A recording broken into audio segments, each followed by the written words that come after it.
Sto vivendo il sogno di ogni ragazzo degli anni 60 e 70. Giulia GT Junior. Sono già terrorizzato e innamorato. È bellissima, è velocissima.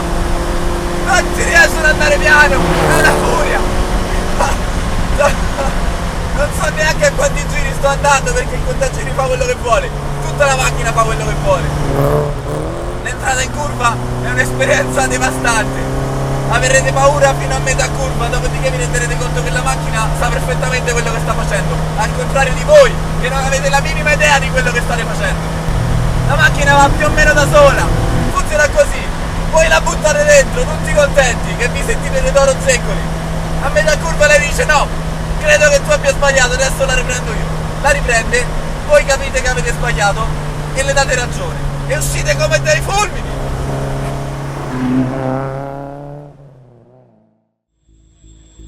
Se non avete idea di che macchina è questa, mi scuserete l'entusiasmo. Il GT Junior era la macchina più rock and roll degli anni 60, la macchina da rapina, la peggiore cliente per tutta la concorrenza inglese e tedesca dell'epoca, un sogno da ragazzi, il poster che i nostri genitori avevano in cameretta tra Brigitte Bardot e i Rolling Stones, leggera, filante, cattiva. Questo modello elaborato è un perfetto esempio di come le Gran Turismo venivano preparate negli anni delle innumerevoli vittorie che l'Alfa Romeo accumulò su tutti i circuiti del mondo, sbaragliando ogni altro costruttore, guadagnandosi un'aura di immortalità che tutto il panorama automobilistico rispetta e rispetterà per sempre. Un certo Enzo Ferrari una volta disse: all'Alfa sanno fare anche i guanti alle mosche. E un tale di nome Henry Ford si toglieva sempre il cappello quando ne vedeva una in strada. Le automobili di Milano hanno rivoluzionato il mondo delle corse e non basterebbero 10 servizi come questo, pieni di aneddoti e storie che superano qualunque fantasia, per rendere loro giustizia.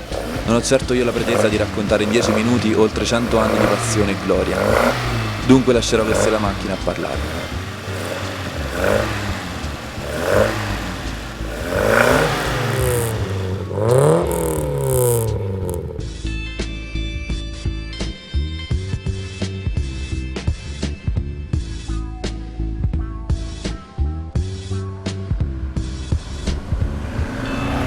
Avere una macchina d'epoca in garage, lo so per esperienza, non è cosa semplice, c'è sempre un problema, c'è sempre una delusione, ci sono sempre soldi da spendere. Devo anche ammettere che guidare questa non è come guidare una macchina moderna. Anche andando più veloce non ci si diverte come su questa! Sentite qua! Non si riesce ad andare piano, va tutto da sola! Quarta e quinta sono la stessa marcia. È come se non avessi cambiato. Sentite qua! Ce n'è ancora! Non so fino a quanti giri tiri questo motore perché non si capisce, il contagiri fa quello che vuole.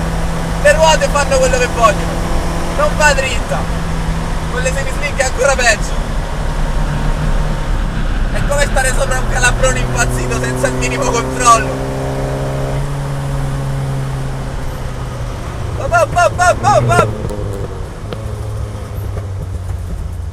Strilla, scoppietta, sgomita. Che macchina! Che macchina!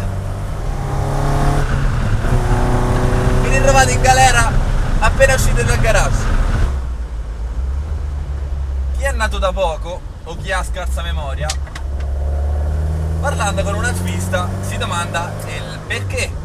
Perché tutto questo amore per questo marchio che oggi produce 2 mezze Fiat e una non si sa cosa? Chi ha buona memoria sa di cosa stiamo parlando. Di questo! Proverò a farvi capire che cosa significa affrontare una curva a velocità elevata su questa macchina. Voi provate a darle un input, lei vi dirà no, faccio come piace a me. Voi direte no dai, facciamo come dico io, è meglio, non moriamo. E lei no, moriamo. E voi ok, dovrei guidare più piano di così, credo. È la macchina che mi costringe, non sono io che vado forte. Non riuscite a guidarla più piano di così. È fisiologicamente impossibile andare piano. Questa macchina dovrebbe essere illegale e probabilmente lo è. Oltre al fatto di essere una completa assassina, è anche bellissima. È difficile da guidare, non riesci a guidarla bene subito, ti devi abituare. Ti devi far insegnare da lei. Questa è una di quelle macchine che ti porta alla sua scuola ed esige il suo stile di guida. Non puoi adattarti con uno stile di guida diverso, con uno stile di guida moderno. Sono 15 minuti che guido questa macchina e sono già completamente innamorato. Completamente innamorato.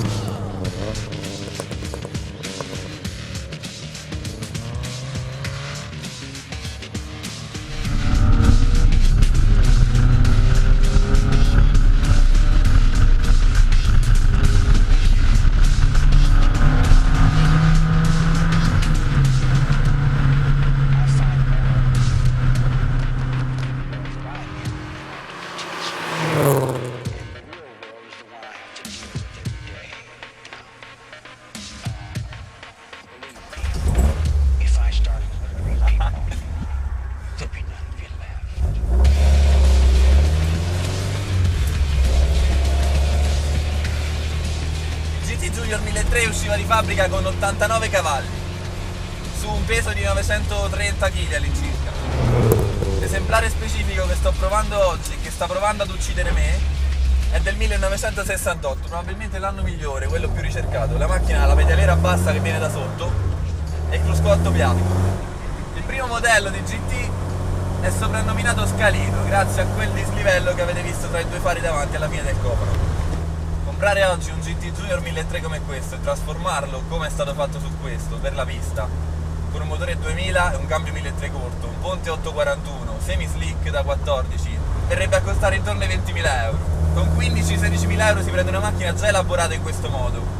Il divertimento che vi provoca una macchina come questa è impensabile se non l'avete mai provata.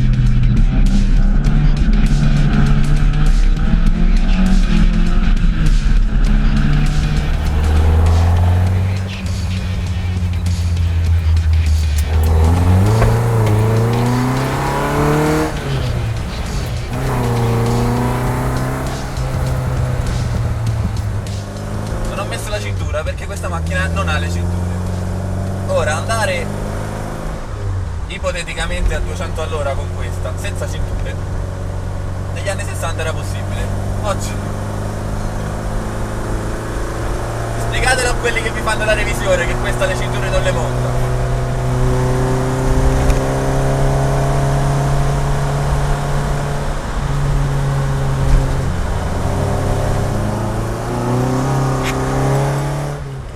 Coinvolgente come non sarà mai una GT moderna.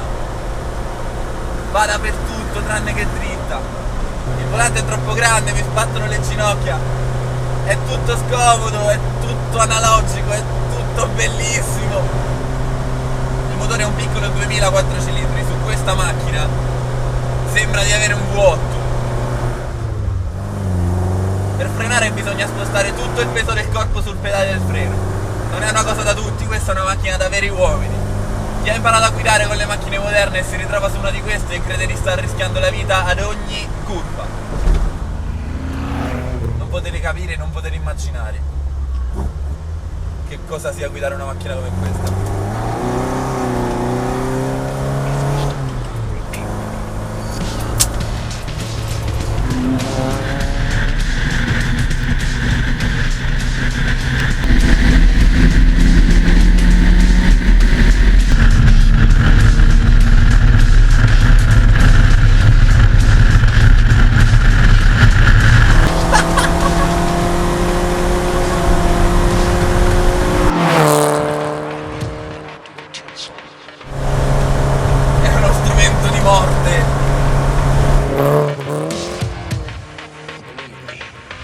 If I started murdering people, there'd be none of you left.